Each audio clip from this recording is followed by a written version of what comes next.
ولا جدال في الحج وما تفعلوا من خير يعلمه الله وتزودوا فإن خير الزاد التقوى واتقوني يا أولي الألباب. صدقت يا رب العالمين. وقال تعالى في شان حبيبه ومحبوبه إن الله وملائكته يصلون على النبي يا أيها الذين آمنوا صلوا عليه وسلموا تسليما. اللهم صل على مولانا محمد وعلى سيدنا مولانا محمد جبل كل. اللهم صل على مولانا محمد وعلى آل سيدنا مولانا محمد بلغ العلا بكماله كشف الدجى بجماله حسنت جميع خصاله. صلوا عليه وآله لا إله إلا الله لا إله عجبا كل لا إله إلا الله لا إله إلا الله حسبي ربي جل الله ما في قلبي غير الله نور محمد صلى الله لا إله إلا الله الله الله الله لا إله إلا هو الله الله الله لا إله إلا هو الله الله.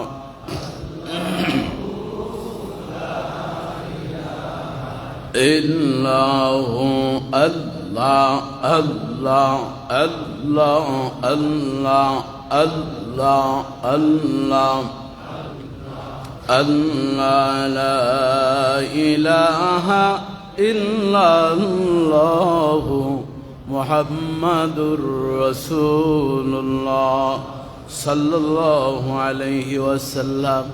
আলহামদুলিল্লাহ পবিত্র জিলকায়দা মাসের তৃতীয় জুমা আগত ঐতিহ্যবাহী শ্যামলী শাহী মসজিদের সম্মানিত মুসল্লিয়ান মুরব্বিয়ান যুবক ভাইয়েরা পর্দার আড়ালের সরল অবলা আমার শ্রদ্ধেয় মা ও বোনেরা আসসালামু আলাইকুম ওয়া রাহমাতুল্লাহ।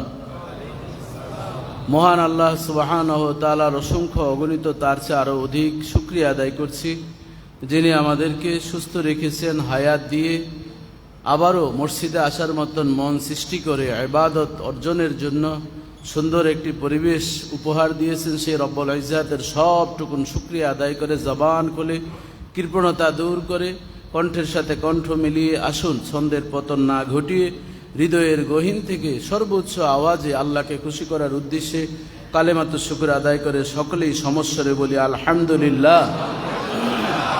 তারই সাথে সাথে অসংখ্য অগণিত তার চেয়ে আরও অধিক দরুদ ও সালাম পেশ করছি সকল সৃষ্টির প্রধান আকর্ষণ আমাদের সকলের প্রিয় নবী হায়াতুন নবী জিন্দা নবী সিরাজুল মনির বদরুদ্দুজা নূরুল হুদা সাহেবে কাবা ও কাউসাইন, সাহেবে মাকামে মাহমুদ, সাহেবে হাউজে কাউসার, আখির জামানার পয়গম্বর জাদ্দুল হাসান আল হুসাইন ইবনুজ জাবিহাইন, বিশ্ব সভাপতি, বিশ্ব নন্দিত নবী, যাকে নিজের চেয়ে জীবনের চেয়ে সব কিছুর চেয়ে অধিক অধিক ভালোবাসে। আসুন সেই নবী পাকের জিয়ারত নসিবের আশা আকাঙ্ক্ষা নিয়ে সকলেই প্রাণ খুলে দুরুদ পাঠ রাখতে পারি না। এজন্য আমরা আজকের হজ্জে কি করণীয় বর্জনীয় নিয়ে ইনশাআল্লাহ আলোচনা করব। তো আমার এই বইতে আমলি জান্নাত বইতে হজের আমি বিস্তারিত আলোচনা করেছি। আজকে এই বই থেকে কিছু জরুরি বিষয় যেটা আমার ডায়েরিতে সব কিছু আনা সম্ভব হয়নি, এই জন্য এখান থেকেও কিছু আলোচনা করার চিন্তা আমি করেছি।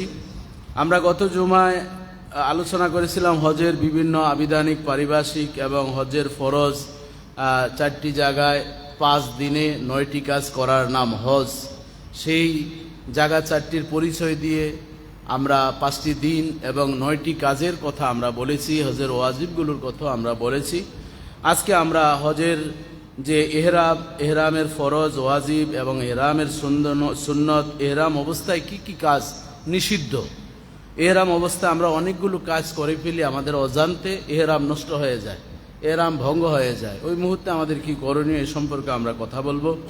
তালবিয়া আমরা কিভাবে পাঠ করব। অনেক সময় দেখা যায় তালবিয়া পড়া লাগে তাই আমরা পড়ি, কিন্তু তালবিয়া পড়ার মূল থিমটা কি, এখানে কোন চিন্তা, কোন দিক নির্দেশনা আল্লাহ রাসূল আমাদেরকে দিয়েছেন তালবিয়া পড়ার সময়, এবং ইমোশনাল ভাবটা আমাদের কেমন হওয়া উচিত, এই বিষয়গুলো নিয়ে আমি কথা বলবো।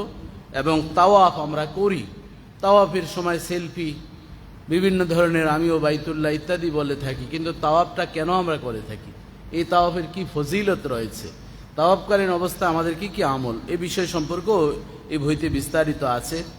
সাই এবং সাই করা কিভাবে আমাদের দরকার, এই সব বিষয়গুলো নিয়ে আমরা কথা বলবো। ওমা তৌফিক ইল্লা বিল্লাহ। সম্মানিত সুধী, দেখুন, হজ ফরজ ইবাদত, এটি আমরা সবাই জানি, সবারই আকুতি মিনতি আছে আমরা হজ আদায় করব, কিন্তু দেখা যায় এই হজ করতে গিয়ে সুদের টাকা, ঘুষের টাকা দিয়েও আমরা এই হজের নিবন্ধনের কাজ করি।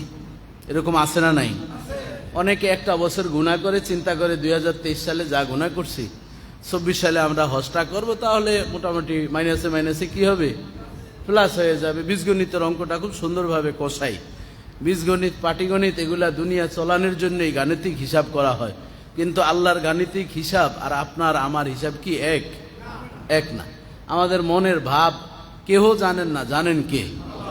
অনেকের দেখবেন একটা স্টাইল উমরা করা, যে প্রতি বছর উমরায় যাচ্ছে, কিসের টাকা, ওই যে সুদের যে লাভটা পায় ওইটা দিয়ে সে চিন্তা করছে কি উমরা করতে যাবে। আবার এমনও অনেক ব্যবসায়ী আছে, কারণ বিভিন্ন কারণবশত আমরা সামাজিক বিভিন্ন কাজের সাথে ইনভলভ, এই কারণে আপনারাই আমাদের কাছে এসে বলেন, এক বড় রড সিমেন্টের, বালি, খোয়া ইত্যাদির বড় ব্যবসায়ী। তো তাকে আমি একদিন বললাম, ভাই হজে যাবেন না নাকি? বলতেছে, হুজুর আর 2টা বছর গুছিয়ে নেই। তাহলে আর 2টা বছর বাঁচবেন, কেউ গ্যারান্টি আছে? বয়স তো 60 আপ। বললো, না, আমার ছেলেটা তো কেবল চাকরি পাইছে, আর আমাদের যে ব্যবসাটা হুজুর আপনার কাছে বলতে তো অসুবিধা নাই। তা আমি চিন্তা করলাম আসল জায়গাতেই বলতে আছেন, এটা ওয়াজের একটা খোরাক হইল।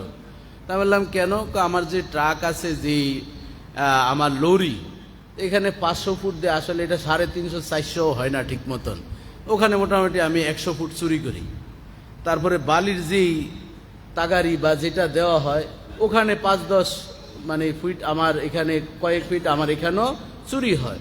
যারা কন্ট্রাক্টর তাদের সাথে একটা লেনদেন থাকে, ওদেরকে আবার 10% পার্সেন্টেজ দিতে হয়, ওই চোরা টাকা থেকে ওদেরকে পার্সেন্টেজ দেই। আর 2টা বছর হুজুর এই গুছিয়ে এরপরে হজ করতে যাব। এবার সুবহানাল্লাহ বলবেন না নাউজুবিল্লাহ বলবেন? তা আমি আপনার কি বলা শেষ হয়েছে? হুজুর শেষ হয়েছে। তা আমি কি এই যে জেনে শুনে আপনি এভাবে করছেন, একটা ছেলে চাকরি করে, আপনি যে বাঁচবেন কোনো গ্যারান্টি আছে? কয় না। তাহলে আপনি এগুলো বাদ দেন, বহু করছেন, আল্লাহর কাছে ক্ষমা চান, হজ করতে গিয়ে আল্লাহর কাছে কান্নাকাটি করেন। যতটুকু আমাদের ধর্মীয় অনুভূতিতে আঘাত দেওয়ার তাকে সেভাবে বললাম, উনি মানছেন কি মানেন নাই সেটা আমারও জানা নেই, আর না মানলে তো কিছু করারও থাকে না। আল্লাহ তাআলাই বলছেন, নবীজি অনেক সময় ঘাত দিয়ে যেতেন, আল্লাহ রাসূল অনেক সময় মরুভূমিতে একা বসে বসে কান্না করতেন। অনেক সময় আবু বকর রাদিয়াল্লাহু তাআলা জিজ্ঞাসা করতেন, ইয়া রাসূল, আপনার মন খারাপ কেন?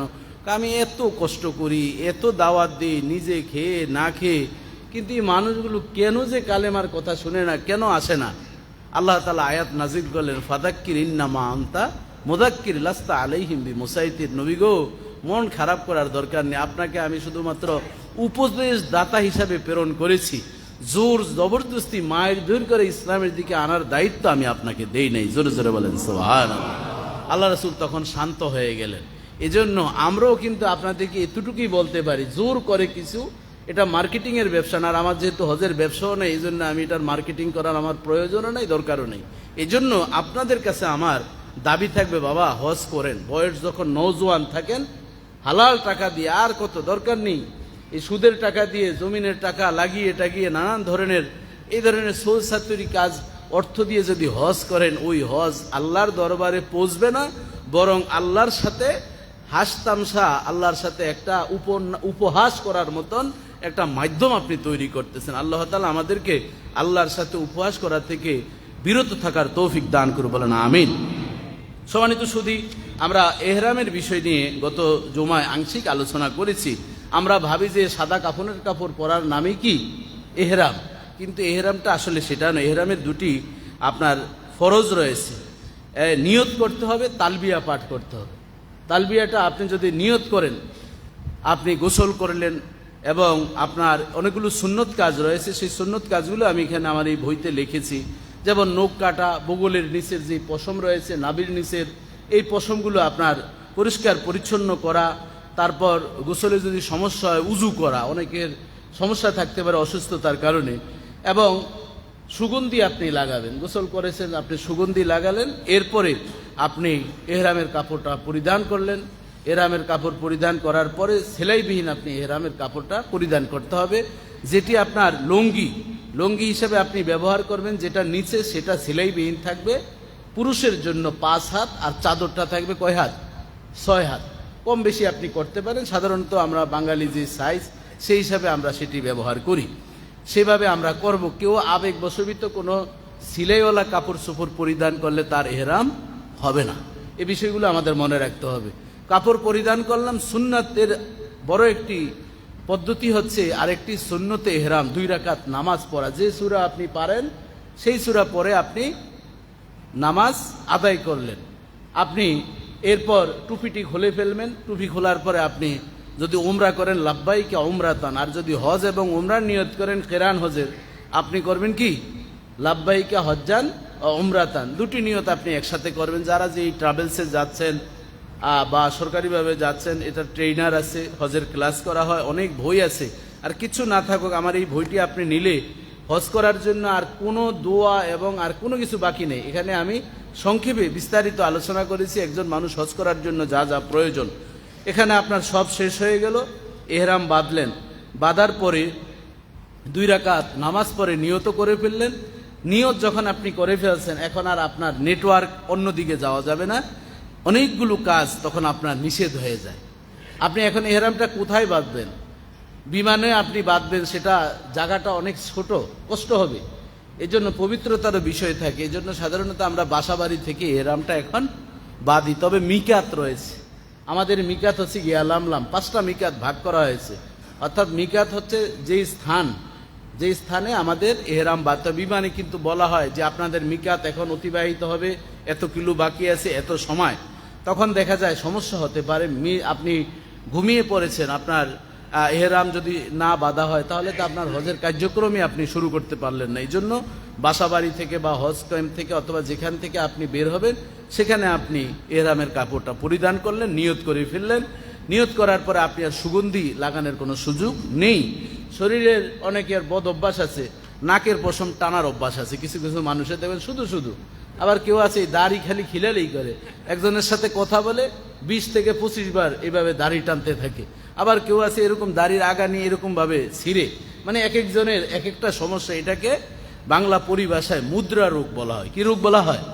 মুদ্রা রোগ। কিছু মানুষ দেখবেন কোথাও বসলে এমনভাবে পা নাড়াচাড়া করে, মনে হয় যেন ছোটোখাটো ভূমিকম্প শুরু হয়েছে। অনেক মানুষের দেখবেন মানুষের সামনে নাক এভাবে করে, আবার দাঁত থেকে এভাবে বের করে। এগুলোর কিছু আদব আছে। আপনি যখন দাঁত থেকে কিছু খেলাল করবেন, হাতটা এভাবে রাখবেন। এটার জন্য ডক্টরের ডিগ্রি নেওয়ার কি প্রয়োজন নাই। এটি হচ্ছে আপনার স্বাভাবিকভাবে এটা ঘর থেকেই আমরা এই ডিগ্রিটা অর্জন ছোট্টবেলায় আমরা করি সামাজিকভাবে। এবং এই যে কতগুলো রোগ আছে, একজন মানুষ কথা বলছে, ওনার কথা শেষ না হতে আপনি আবার কথা শুরু করলেন, হ্যাঁ এটা জানি, এটা একটা মুদ্রা রোগ। এই জন্য এই মুদ্রা রোগগুলো করা যাবে না। এই কাজগুলো যদি আমরা করি, পশম উঠাই শরীরের, দাড়ি আপনি একটা চুল পেকেছে আপনি উঠালেন, আপনার কিন্তু এহরাম ভঙ্গ হয়ে যাবে, এটি খেয়াল রাখবেন। নখ কাটা যাবে না, এবং আপনার কোনো রকমই স্ত্রী যদি সাথে থাকে স্ত্রী সুলভ কোনো আচরণ সেখানে করা যাবে না। এরপরে 5 নম্বর হচ্ছে জীবজন্তু শিকার করা যাবে না। মশা বসছে, মশাকে আপনি তাড়িয়ে দিবেন, কিন্তু অনেকে দেখেন একটা মশা মারতে যে এমন জোরে থাপ্পড় দেয়, মনে হয় যেন 7 ডিগ্রি মানে ভূমিকম্প হয়ে গেছে। এ ধরনের আচরণ করা যাবে না। আবার দেখা যায় আমরা অনেক সময় এহরাম বাঁধা অবস্থায় সৌদি আরব কিন্তু বেশ কবুতর থাকে। এখন আপনি কবুতর ছোট 2টা বাচ্চা পেলেন, সেটা রান্না বান্নার জন্য আপনি দেখালেন ইশারা দিয়ে এইভাবে এখানে আসে, এটা ভালো করে আমরা খাবো। ওই যে ইশারা দেখাইছে আর যে ওইটাকে স্বীকার করে জবাই করেছে, দুইজনের এহরাম শেষ। বুঝতে পারছেন? এই ধরনের কাজ করা যাবে না। একটা বিড়াল হাঁটতেছে, ওই বিড়ালটাকে আপনি ঢিল মারলেন। রাসূলুল্লাহ সাল্লাল্লাহু আলাইহি ওয়াসাল্লাম একবার এক বুজুর্গ ব্যক্তির, এটা কিন্তু আবার বলবেন না কোন হাদিসে আপনি পাইছেন, আমরা তো এখন সহিহ হাদিস যারা খুঁজি, একটা কথা বললেই বলে কোন হাদিস, স্বপ্নে দেখছে ওইটারও বলে কোন হাদিসে পাইছে। এই ধরনের হলো অতিরিক্ত কথা।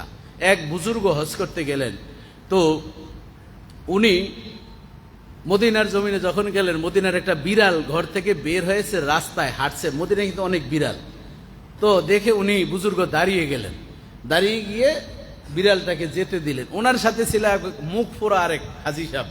উনি বলছে একটা বিড়াল গেছে, এটার জন্য কি আবার দাঁড়াতে হয়? জামাত তো পাবো না, তাড়াতাড়ি আসেন। উনি ধমক যে কয়, না রে, এটা তো আল্লাহর রাসূলের, আমার নবীর দেশের বিড়াল, আমি নবীর দেশের বিড়ালকে আমি সম্মান করেছি। আল্লাহু আকবার। বাবাজী বন্ধুরা আমার, ওই হাজি সাহেব এশার নামাজ পড়ে যখন ঘুমিয়ে পড়লেন, গভীর রাতে তিনি দেখতেছেন জামানার পয়গম্বর কলিজার টুকরা নবী ডাক দিয়ে বলছেন, ও হাজি, তুমি আমার দেশের বিড়ালকে সম্মান করেছো, আমি মুহাম্মদুর রাসূলুল্লাহ হাসরের কঠিন দিনে তোমার জন্য শাফাতের জিম্মা নিয়ে নিলাম। বাবাজী বন্ধুরা আমার, হাজি সাহেব ঘুম ভেঙে গেল। ঘুম ভাঙ্গার পর তিনি হাউমাউ করে কান্না করছেন, আমি কি স্বপ্ন দেখলাম, কি স্বপ্ন দেখলাম। কিন্তু তিনি সেই হাদিসটা শুনেছেন, প্রিয় নবী বুখারী শরীফের হাদিসের, ইমাম বুখারী রাহমাতুল্লাহ আলাইহি হাদিসটা নোট করেছেন বুখারী শরীফের মধ্যে। আমার প্রিয় নবী বলেন, মান রাআনি ফাকাদ রাআনি ফা ইন্নাশ শাইতানা লা ইয়াতামাত্তালু সূরাতি। রাওয়াহুল বুখারী। জামানার পয়গম্বর বলেন, আমি নবী মুহাম্মদুর রাসূলুল্লাহকে স্বপ্ন যোগে যে দেখলো, সত্যি আমি নবী মুহাম্মদুর রাসূলুল্লাহকে দেখলো। পৃথিবীতে একজন ব্যক্তির আকৃতি শয়তান ধারণ করতে পারে না, আর তিনি হচ্ছেন আমাদের আপনাদের গর্বের নবী, প্রিয় নবী মুহাম্মদুর রাসূলুল্লাহ সাল্লাল্লাহু আলাইহি ওয়াসাল্লাম। জোরে জোরে বলেন আল্লাহু আকবার। অনবরণের সে ফাকাদ হারামা জাহান্নাম। জামানার পয়গম্বর মুহাম্মদুর রাসূলুল্লাহ সাল্লাল্লাহু আলাইহি সাল্লামকে যে স্বপ্ন দেখলো, রব্বুল আলামিন তার জন্য জাহান্নামের আগুনকে হারাম করে দিবেন। ওই হাজি সাহেবের আর কান্না থামে না। ওনার কান্নার আওয়াজে অন্য হাজি সাহেবরা জাগ্রত হয়ে গেলেন। বলেন, কি হয়েছে, কি হয়েছে? কয়, যা হয়েছে বলা যাবে না। আমি কি দেখলাম, আমি কি দেখলাম, আমি কি দেখলাম। এতদিন কেন আমি সম্মান করলাম না, আজকে আমি সম্মান করলাম। লোকটা এভাবে কান্না জড়িত কণ্ঠ নিয়ে উজু করলেন, তাহাজ্জুদের নামাজ পড়ে বাকি যেই কয়দিন মদিনায় ছিলেন, রাসূল সাল্লাল্লাহু আলাইহি সাল্লামের বিভিন্ন মুহূর্তে মুহূর্তে তার জিয়ারত নসিব হয়েছে। আরেকজন হাজী সাহেব, তিনি মদিনার একটা হোটেলে মিষ্টি আর দই খাওয়ার জন্য প্রবেশ করলেন। খাওয়ার সময় তিনি বললেন, মদিনার দই সবই সুন্দর, কিন্তু মদিনার দই কেমন যেন লাগে, গন্ধ লাগে, ভালো লাগে না, স্বাদ লাগে না। আমার প্রিয় নবী রহমাতুল লিল আলামিন, আমরা বলি মরে মাটির সাথে মিশে গিয়েছে, এ ধরনের আকীদা আমাদের কিছু মানুষের আছে না নাই?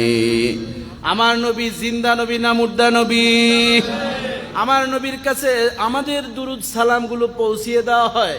প্রিয় নবী বলেন, মান সাল্লা আলাইয়া ইনদা কবরি সামাইতু ওয়া মান সাল্লা দাইয়ান উবলিগতু। রাওয়াহু তিরমিজি। জামানার পয়গম্বর বলেন, আমার যে উম্মত আমি নবীর রওজা মুবারকের পাশে গিয়ে সালাম দেয়, আমি নবী উম্মতের সালাম নিজ কানে শুনতে পাই। মরা মানুষের শুনে না, জিন্দা মানুষের শুনে।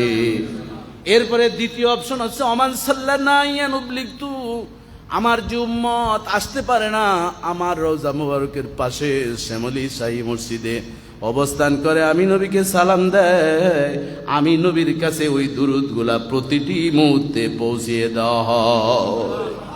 ওই যে হাজী সাহেব মন্তব্য করলেন মদিনার হোটেলে বসে, মদিনার দই সব ভালো কিন্তু মদিনার দই ভালো না।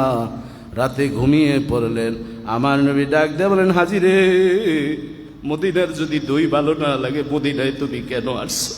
তোমার দেশে বাংলাদেশেই থাকতা, আমি নবীর দেশে আসার তোমার প্রয়োজন ছিল না। ওই লোকটা হাউমাউ করে বলতেছে, কেন এই মন্তব্য করলাম? নবীজিকে দেখলাম ঠিকই কিন্তু ভালো অবস্থায় তো দেখলাম না। ওই লোকের কান্না থামে না। মুআল্লিম বলতেছেন, কি হয়েছে কি হয়েছে? আমি বড় অপরাধ করেছি, আমি কেমনে মাপ পাইব?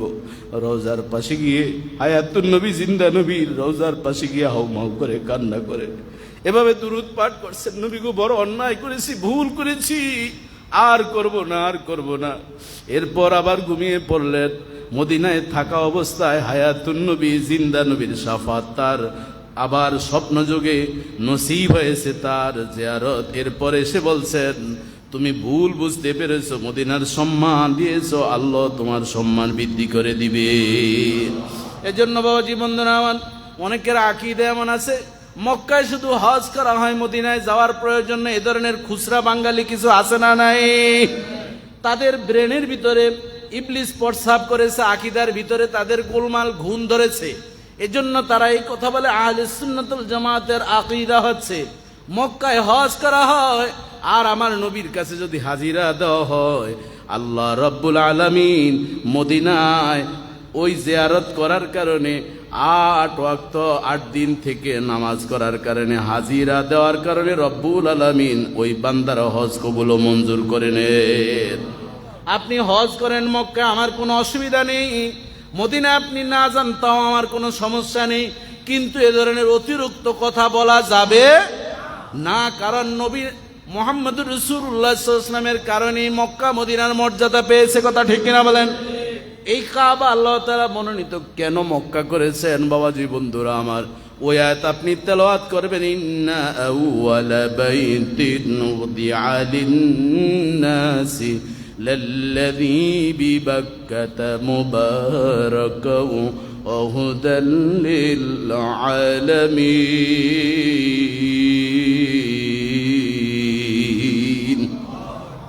এর ব্যাখ্যায় মক্কাতে আল্লাহ বাইতুল্লাহ তিনি নির্মাণ করেছেন। এই আয়াতের ব্যাখ্যায় তাফসিরে মাযহারিতে আল্লামা কাজী সানাউল্লাহ ফানিফতি রাহমাতুল্লাহ আলাইহি বলেন, মক্কায় কেন আল্লাহ বাইতুল্লাহ দিলেন? অন্য জায়গাও তো দিতে পারতেন, মদিনাও তো দিতে পারতেন। একমাত্র কেবলমাত্র প্রিয় নবী মুহাম্মদুর রাসূলুল্লাহ সাল্লাল্লাহু আলাইহি ওয়াসাল্লামের জন্মভূমি মক্কায় থাকার কারণে আমার নবীর মর্যাদাকে আল্লাহ বৃদ্ধি করার জন্য মক্কায় আল্লাহ বাইতুল্লাহ দান করেছে, যাতে করে নবীর বাড়িতে মানুষে যেতে পারে।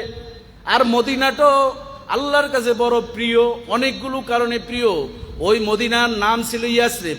আমার নবী যখন মদিনায় চলে গেলেন, ওই ইয়াসরিব আর ইয়াসরিব থাকলো না, পৃথিবীর শ্রেষ্ঠ শহরে মদিনাকে আল্লাহ তাআলা কবুল ও মঞ্জুর করে নিয়েছে।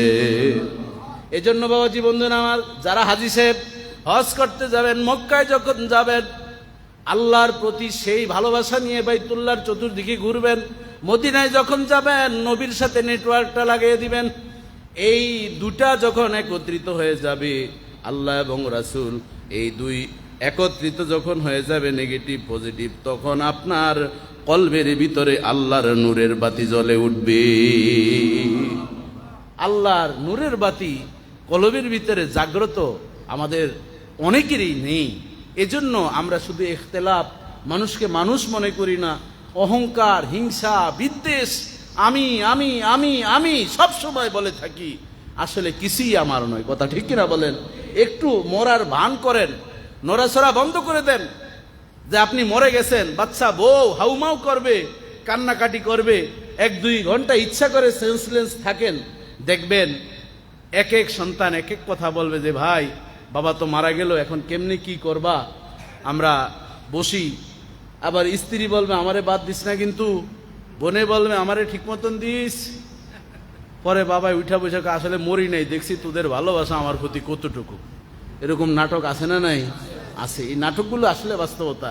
এই জন্য আমি বলি কিচ্ছু না, এটা একটা বালিচর, এটি একটি সাজানো নাটক। দুনিয়াতে যতক্ষণ দিবেন ততক্ষণ আছে, এরপর সুসময়ে অনেকেই বন্ধু বটে হয়, দুসময়ে হায় হায় কেহ কারো নয়। এটা করোনার সময় দেখছেন কি দেখেন নাই? এই জন্য ওয়াজ করা এখন বড় সহজ। করোনা আমাদেরকে অনেক কিছু শিক্ষা দিয়েছে। আল্লাহ তাআলা আমাদেরকে বোঝার তৌফিক দান করবেন, আমিন। তাহলে আমরা ওই শিকার, ওই বিড়াল থেকে এতদূর পর্যন্ত আসলাম। মদিনায় যাবেন, ওই কোনো কিছু দেখানোর দরকার নাই, কোনো কিছু মারারও প্রয়োজন নাই। মদিনার একটা ব্যাঙ দেখছেন, ওই ব্যাঙটাকে শ্রদ্ধা করবেন, আপনার সম্মান বৃদ্ধি করে দিবেন কে? এটি কিন্তু অনেক হিসাব নিকাশের বিষয়। এরপর ঝগড়া করা যাবে না। ঝগড়া করবেন, অনেকে আছেন কি পরিমাণ যে ঝগড়া করেন, আল্লাহ তাআলা কিন্তু এই ঝগড়ার বিষয়ে বিস্তারিত আমাদেরকে জানিয়েছেন। আল্লাহ তাআলা বলেন আল হজ্জু আশহুরুম মালুমাত, হজের নির্দিষ্ট মাস রয়েছে শাওয়াল, জিলকদ, জিলহজ। নবী এই তিনটা মাসের কথা বিস্তারিত বর্ণনা করেছেন। ফামান ফরাদা ফীহিন্নাল হজ্জা ফালা রাফাসা ওয়ালা ফুসুকা ওয়ালা জিদাল।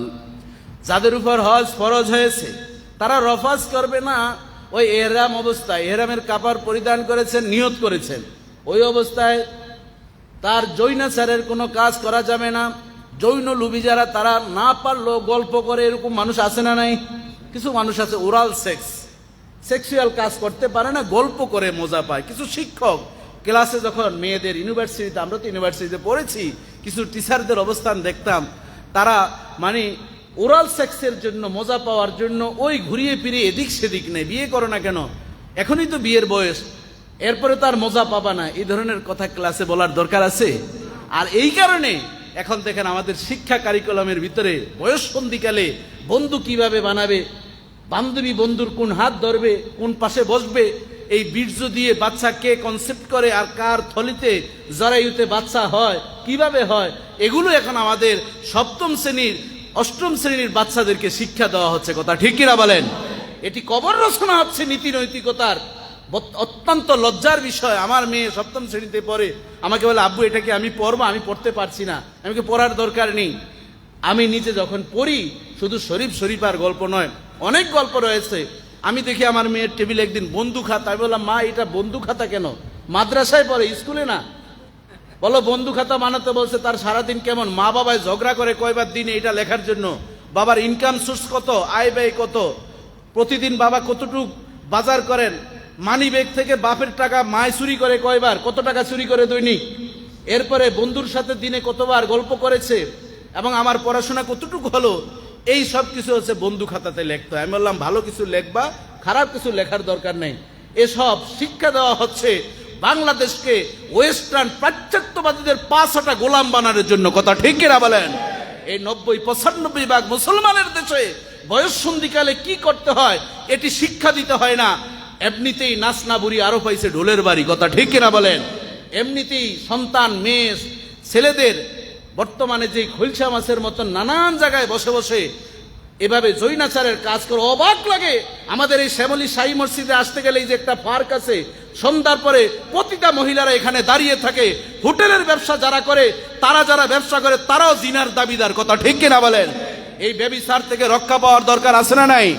আপনি ভাববেন শুধুমাত্র ওই যে খারাপ মদখোরের বাড়ি ভাঙবে তুফানে, না, যে পিসাব তার বাড়িও ভাঙবে। কথা ঠিক কিনা?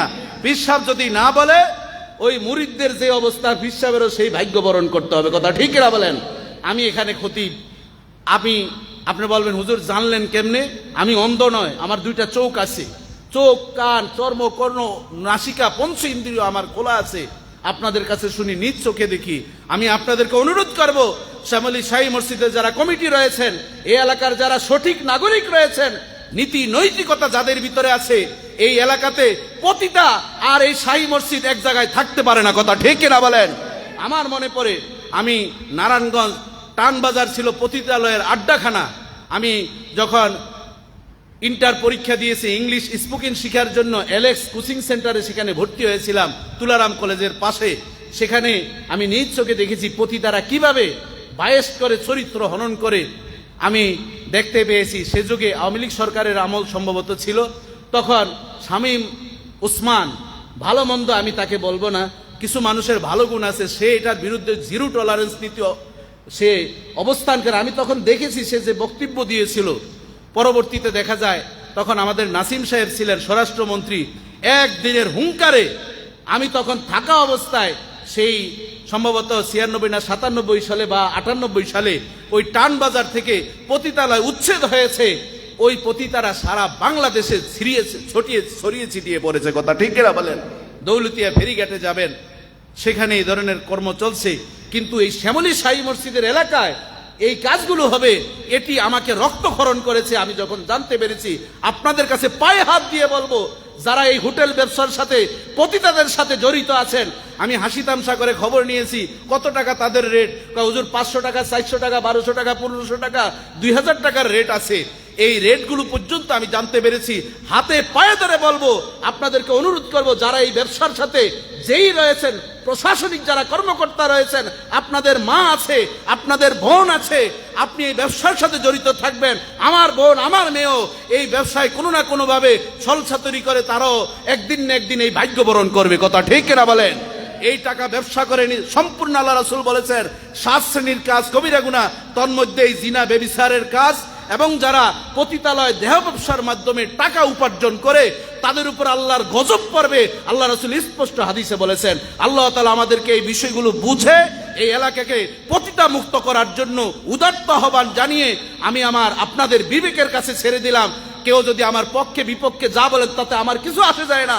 আমি আমাদের কমিশনার মহোদয় রাষ্ট্রন ভাইকে বলবো, তিনি অত্যন্ত ভালো মানুষ, আমার এই মাইকের আওয়াজটা যাতে রাষ্ট্রন ভাইয়ের কাছে পৌঁছে, তিনি যাতে শক্ত হাতে এটি দমন করেন। প্রয়োজনে আমি নানক ভাইয়ের সাথে আলাপ করব, আলাপ করে বলবো এই শ্যামলী শাহী মসজিদের এলাকায় কোন পতিতাদের আবাসস্থল থাকতে পারে না। কথা ঠিক কিনা বলেন?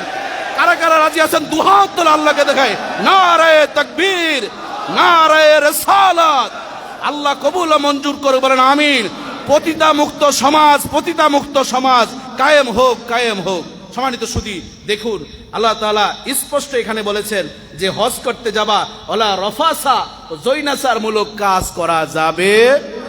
বাবাজি বন্ধুরা আমার, জৈনাচার শুধুমাত্র মানুষের অঙ্গভঙ্গির মাধ্যমে হয়, জবানের মাধ্যমে হয়, হাতের মাধ্যমে হয়, পায়ের মাধ্যমে হয়, শুধুমাত্র একটা বিশেষ অঙ্গের মাধ্যমে হয় না।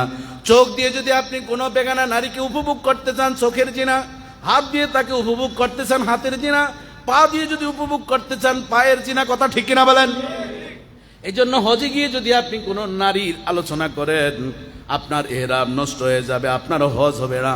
আমি 2 বার হজ করতে গিয়েছি, এমন হোটেলে আলাপ আলোচনা দেখেছি, এসে বলতেছে আরে যদি একটা ইরানি মেয়ে পাইতাম বউ হিসাবে কতই না ভালো হইতো। কি সুন্দর রে ভাই, কি মানুষ, আগুন আগুন। এরকম কিছু পুরুষ আছে না নাই? গত কয়েকদিন আগে বিশেষ একটা মহল, অবাক লাগে, কি আলেম আর কি জাহেল, কি জেনারেল। কাহিরি তুরস্কের যে কি এক একটা আগুন আগুন, এসব আগুনগুলা মারা যাচ্ছে। এরকম একটা বউ যদি থাকতো, আমি বলছি ঘরেরটাই যদি শুনে আজকে কিন্তু ভারত বাংলাদেশ হয়ে যাবে। কথা ঠিক কিনা বলেন? এই ধরনের চিন্তা, সেটাও কিন্তু জিনার গুনাহ। এই জন্য আল্লাহ তাআলা সাবধান, আপনি এহরাম অবস্থায় ওই আগুন দেখে আসছেন, নেপালি মেয়ে, আবার আপনি ইন্দোনেশিয়ার মেয়ে দেখে আসছেন, এটা আবার যদি আপনি অ্যানালাইসিস করেন, আপনার হজ ফুটুস। বুঝতে পারছেন তো? খুব সাবধান। এরপর আল্লাহ তাআলা বলতেছেন আলা ফুসুকা, নাফরমানি কাজ করা যাবে না। কোনো নাফরমানি, আল্লাহ এবং রাসূল বিরোধী কোনো কথা বলা যাবে না, মক্কা মদিনার কোনো বদনাম বলা যাবে না। এমন কিছু মানুষ আছে কয় ইমাম সাহেবের টাকনুর নিচে পাঞ্জাবি, মক্কা শরীফের ইমাম সাহেবের আছে না নাই? বাংলাদেশের টাকনুর নিচ মাপতে মাপতে ওনার চোখ পাওয়ার কমতে কমতে 150-200 পাওয়ার চশমা পরে, 1000 পাওয়ারই চশমা পরে এখন হেরেম শরীফের ইমাম সাহেবের কাছে যাইতে পারে না, হোটেলে এসে গল্প করে। কথা ঠিক কিনা বলেন? বলেন হুজুর আপনি কি বানিয়া বলতেছেন নাকি? না রে বাবা, এই মিম্বারে বসে প্রত্যেকটা হক কথা বলছি। 11 সালে গেলাম নারায়ণগঞ্জ, 2500 বাড়ি, এক ভদ্রলোক, উনি দেখি প্রতিদিন এসে ডায়েরি লিখতে আছেন। তা আমার একদিন কিউরিসিটি হলো, কি প্রতিদিন? আমি বললাম ভাইজান কি ডায়েরি লেখেন? কয় না এটা আপনার কাছে বলার, আপনি পরে ভেজাল বাজিয়ে দিবেন। আমি কই না, কোনো ভেজালের কিছু নেই, জানে আমি বক্তা মানুষ। আমি বলছি যে না বলেন, অসুবিধা নেই। এখন উনি দিবে না যাই হোক, ওনার লোকে প্রথম দিন পারলাম না, দ্বিতীয় তৃতীয় দিন একবারে উনিও লিখতে আছে, আমি যাই উপস্থিত, আমি কে ব্যয় করো ভৌ করো নিহি ছুরঙ্গে, আজকে আর ছাড়ার ব্যবস্থা নাই, আমি কিন্তু দেখা পেয়েছি। বলেন, কয় না হুজুর, ওই যে মক্কা শরীফের ইমাম সাহেব যে আসরের নামাজ পড়াইলো, দেখলাম একটা টাকনুর নিচে ওনার কাপড়টা ঝুলতে আছে, গেল 1 পয়েন্ট। এরপরে আবার ওখানের পুলিশরা কি আচরণ করছে ওইটা উনি নোট লিখতেছেন, আবার যারা খাদেম তারা কি আচরণ করছে ওইটা নোট লিখতেছেন। আমি ওনাকে আর কিছু বললাম না। মদিনায় গেলাম, এখন মদিনার মুয়াজ্জিন আজান দিতেছে, ওনার দাড়ি নেই, ছোট ছোট দাড়ি, ওইটা নোট করছে।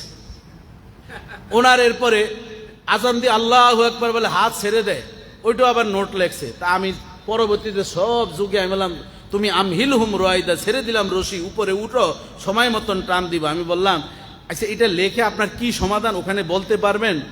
বিভিন্ন মাযহাবে আজানের সময় হাত ছাড়ার যে বিধান আছে আপনি পড়ছেন? আমরা তো ভাবি খালি আহলে হাদিসরা আমিন জোরে বলে, মালিকি মাযহাবে কিন্তু আমিন জোরে বলার ওনাদের আমল আছে। কথা ঠিক কিনা বলেন? আমরা ইসলাম সম্পর্কে জানি না, এই জন্য যত জেলাস আর ঝগড়া বিবাদ। যদি আপনি পড়াশোনা বেশি করতেন তখন আর এই ঝগড়াগুলো আমাদের থাকতো না। আমিন জোরে বলা, আঙ্গুল টিপা টিপি, এই পায়ে পারা, যে যেমনে নামাজ পড়তেছে আলহামদুলিল্লাহ। কথা ঠিক কিনা বলেন? এই ধরনের ছোটখাটো ঝগড়ার কারণে আমরা এখন এমন অবস্থা, কেউ কাউকে সহ্য করতে পারি না। সুযোগ নিচ্ছেন ওয়েস্টার্নরা, এই ইহুদিরা। এরপরে আমি ওনাকে বললাম, আপনি আপনার এলাকার কোনো দায়িত্বে আছেন মসজিদের? আমি তো মসজিদের সেক্রেটারি। আমি কি ইমাম খেদান বছরে কয়বার? কয় না হুজুর, যেই হুজুরে আছে উনি ভালোই টিকছে, বছর দেড়েক আছে। আমি কি ওনার তো মানে আপনার যাওয়ার পরেই ওনার ইমামতিটা যাইবে, কারণ এখান থেকে যা যা দেখছেন আপনি, যে ওখানে আবার প্র্যাকটিস যদি করা শুরু করে ওনার চাকরি থাকবে? হাজারিবাগ চিনেন তো? কোথায় আগে টেনারি পাড়া ছিল। তা আমার পিএইচডির কাজটা হাজারিবাগ পার্কের পাশে এক কম্পিউটার, ওখানে ঢাকা ইউনিভার্সিটিতে উনি চাকরি করে। যাই হোক, ওখানে আমার পড়াটা আমার সুবিধা ছিল, তা আমি আমার এই কাজগুলো সেখানে করতাম। এরপরে ওই যে মসজিদে নামাজ পড়তেছি ওই মসজিদের মুতাল্লি হঠাৎ করে খাদেমের চাকরি চলে গেছে। তা আমাকে ওই কম্পিউটার অপারেটর উনি বলতেছে, আজকে একটা দুর্ঘটনা হয়েছে ভাই। আমি বললাম কি? আমাদের এই খাদেমটা এত ভালো ছিল, ওনার চাকরি গেছে। আমি কি কেন, কি হয়েছে? কারণ মুতাল্লি সাহেব পাশের এক মসজিদে জানাজার নামাজ পড়তে গেছে, ওই মসজিদের খাদেম সাহেব ওনারে সালাম দেয় না। আসার পর ওনারে প্রথমে বেতন বন্ধ করে দিল। স্যার আমার বেতন বন্ধ করলেন কেন? ওই মসজিদে নামাজ পড়তে গেছি, তোর মতন আরেক খাদেমে আমার সালাম দেন, এই জন্য তোর বেতন বন্ধ। কোন দেশে বসবাস করেন?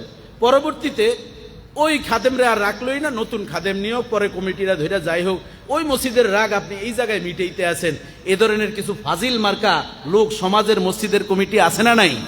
আল্লাহ তাআলা তাদেরকে বুঝ দান করুক, বলেন আমিন। এই ধরনের আগাছাগুলো মসজিদ থেকে সাফ হওয়ার তৌফিক দান করে, বলেন আমিন। বাবাজি, বন্ধুরা আমার, এরপর দেখুন আমাদের এই সমাজের ওই লোককে আমি যা বলার তা বললাম। এখন এই মানুষগুলা কি করে? আল্লাহ তাআলা বলেন, ওলা জেদালা, হজ করতে গিয়ে মানুষের এই যে অলা ফুসুকা, এই ধরনের নাফরমানি কাজ করা যাবে না। আল্লাহ রাসূল আলেম ওলামা বিদ্বেষী কাজ করা যাবে না। অলা জিদালা, ঝগড়া করা যাবে না। এরাম অবস্থায় যদি আপনি ভাত দেরি হয়েছে, দুম্বার গোস্তটা সিজে কম, মুআল্লিমের নানি শাশুড়ি পর্যন্ত, বাপ মা তো শেষ করছেন, শ্বশুরের দিক পর্যন্ত বকছেন, এরকম কিছু লোক আছে না নাই? আরাফার ময়দানে দেখি ফেলেট দিয়ে বাইরে বাইরে শুরু করছে, কি জন্য? খাবার আসে না। এ ধরনের মানুষ আমাদের সমাজে আছে না নাই? ধৈর্য বড় প্রয়োজন। আল্লাহ তাআলা বলেন, আল্লাহ জিদালা ফিল হজ। এটা কিন্তু নবীজির হাদিসও না, ডাইরেক্ট কোরআনের আয়াত বলতেছি। একটু মজা করে বলতেছি, নাহলে তো ভালো করে শুনবেন না, শরীরে সেত উঠবে। এই জন্য আপনাদেরকে বুঝিয়ে বলছি, আল্লাহর রাস্তায় মিনা ময়দানে জায়গা পাবেন চিকন, ওখানে গিয়ে আরেকজনের জায়গা দখল করেন। আমার মতন যারা একটু শরীর টরিল ভালো, ওই বিছানায় হয় না। আর আমার ভাইয়ের, কি জানি ভাইয়ের নাম, সুরুজ ভাইয়ের মতন আর আমার মতন হলে তো বুঝেনি অবস্থাটা কি হয়। তখন আমাদের 3 জনের জায়গা লাগে 2 জনের, তখন পাশের জনে এরকম করে, উনি করে এরকম। তাইলে এরকম ঝগড়া আমি মিনা ময়দানে ওই বেডের ভিতরে দেখছি। এই এক একজনের জায়গা দখল করে নিয়ে, দেশও জায়গা দখল করে, ওখানেও কি জায়গা দখল করবে। আল্লাহ তাআলা বলেন, আলা জিদালা ফিল হজ, ঝগড়া করা যাবে না মিনা ময়দানে, আরাফা ময়দানে, মুজদালিফায় জায়গা জমিন এবং বাথরুমে যাওয়া নিয়ে ঝগড়া করা যাবে না। কয় এতক্ষণ তুই কি করছত? আচ্ছা, বাথরুমে কি কেউ কি বসে থাকে খালি খালি? ওই বছর আর সমস্যা দেখেই তো উনি এখানে বসছে। দেখছি হায় রে টয়লেটে, এতক্ষণ আপনি কি করছেন এটার জবাব দেন। আচ্ছা, যে এতক্ষণ ঝগড়া করছিস তুই তো এতক্ষণ কাম সারতে পারতি। কথা ঠিক কিনা বলেন? এ ধরনের কিছু মানুষ আছে না নাই? কয় না আজকে টয়লেট করতাম না, ওর একদিন আমার একদিন। এরকম ঝগড়া করে কি করে না? আল্লাহর ওয়াস্তে এই কাজগুলো করবেন না। ওমা তাফআলু মিন খাইরিন ইয়ালামুহুল্লাহ, আল্লাহ তাআলা বলতেছেন তোমরা যে যা করছো, ভালো করছো মন্দ করছেন, জানেন আমরা, না জানলো জানেন কে? আমাদের নিয়তের ভিতরে ভালো আছে না মন্দ আছে, কে দোষ ধরতে যায় আর কে হজ করতে যায়? হজ কিন্তু আরামের ইবাদত না। আমি এই জন্য আপনাদেরকে বলবো, মক্কা টাওয়ারে 5 স্টারে কেউ হজের আবাসন জায়গা নিবেন? বলবেন হুজুর আল্লাহ তো আমার অনেক টাকা দিছে, টাকা রাখার জায়গা পাই না, এই জন্য আমি ওখানে কিছু টাকা রাখতে গেছি। আমি বলবো যারা 5 স্টারে থাকেন তারা 5 ওয়াক্ত নামাজ জামাতে 90% কোনো হাজি সাহেব পড়তে পারে। যোগাযোগ করে যদি আমি ভুল বলি আমার সাথে আপনি শুধরিয়ে দিবেন। ওই আরামের জায়গায় থাকতে গেলে ওখানে যেই বাতাস আর যেই আরাম, ওখানে ঘুম গেলে মনে হয় যেন স্বর্গীয় ঘুম। কেউ কেউ ভাবে যে সিদরাতুল মুনতাহা আছে, কথা ঠিক না বলেন? এজন্য থাকবেন যেখানে নরমাল এসির ঘুম ঘাত আওয়াজ হয়, ওই আওয়াজের কারণে আপনি তাড়াতাড়ি উঠতে পারেন। আর বেশিরভাগ আপনি হেরেম শরীফে রাত্রে কাটানোর চেষ্টা করবেন। আমি যখনই গিয়েছি হেরেম শরীফের রাতটা কাটাইতাম, ওখানে একটা নেটওয়ার্ক ভালো থাকে, ওই নেটওয়ার্কের মজা যারা পেয়ে যায় তারা কিন্তু ওই এখানে আরামে ঘুম যায় না, মসজিদে নববীতে আর হেরেম শরীফেই ঘুমায়। একটু খালি টাচ দিচ্ছি আরামের, এই নেটওয়ার্কগুলো সহজে সহজে বুঝবেন। শুধুমাত্র খাওয়ার জন্য আর ওই শপিংয়ের জন্য আপনি সেখানে যাচ্ছেন না। এরপর আল্লাহ তাআলা বলেন তাজাওয়াদু, তোমার যা সুই সুতা থেকে শুরু করে এভরিথিং যা যা আছে তোমার হাজী সাহেবের যা যা প্রয়োজন তা তুমি নিবা। যদি না নাও, একটা বেলেট একজনের কাছে চাইছো, সে বলতেছে আপনি কি আনতে পারলেন না, আমারটা নেন কেন? এই বেলেট নিয়ে ঝগড়া, রশি টানার নিয়ে ঝগড়া, আমার রশিতে আপনি কাপড় দিচ্ছেন কা? এরকম সেন্টিমেন্টাল কিছু মানুষ আছে না নাই? রশি নাই, কয় মিয়া 20 টাকার রশি আনলে এমন হার কিপটা, তুমি দেশও যা কিপটামি করছে, এই জায়গা 5 জনের সামনে কইছে, ওনার শুরু হয়ে গেছে নাকের বারিন্দা উল্টে ফেলছে। হজ কি থাকবে? থাকবে না। এই জন্য আল্লাহ তাআলা বলেছেন তাজাওয়াদু, তোমার যা পাথেও লাগে তুমি কারো ডিপেন্ডেবল হবে না, তুমি কি করবা? নিজেরটা নিজে নিবা। ফাইন্না খায়রাজ যাদিত তাকওয়া, তবে যতই জামা কাপড় পোশাক খাবার দাবার ইত্যাদি যা কিছু তুমি নিয়ে থাকো, সবচেয়ে পাথেয় হচ্ছে তাকওয়ার পাথেয়, আল্লাহ ভীতির পাথেয়টা তুমি বেশি বেশি তোমার কাছে রাখবা। যার ভিতরে আল্লাহ ভীতি আছে, ইন্না কুরামাকুম ইনদাল্লাহি আতকাকুম, যার মধ্যে আল্লাহর ভয় আছে সে সবচেয়ে দামি। যার মধ্যে আল্লাহর ভয় আছে সে ঝগড়া করবে না, রশি সুই সুতা কোনো কিছু নিয়ে খাবার নিয়ে ঝগড়া করবে না, তার ধৈর্য আর ধৈর্যই থাকবে। অত্তাকুনি ইয়া উলিল আলবাব, যদি আল্লাহর হে চাক্ষুষ্মান ব্যক্তিরা, বুদ্ধিমানরা, তোমরা আল্লাহকে যদি ভয় করো তুমি সবকিছুই পেয়ে যাবে। জোরে জোরে বলেন সুবহানাল্লাহ। সম্মানিত সুধী, আসলে আলোচনা আমরা হজের আরো ধারাবাহিকভাবে আমরা করতে থাকবো। আজকে শুধুমাত্র এহরামের বিষয়গুলো, আমরা এহরাম অবস্থায় কি কি নিষিদ্ধ কাজ এ সম্পর্কে বললাম। আগামী জুমা আমরা ধারাবাহিকভাবে আলোচনা করবো। যারা সুন্নত পড়ে নেই মেহরবানি করে সুন্নত পড়েন।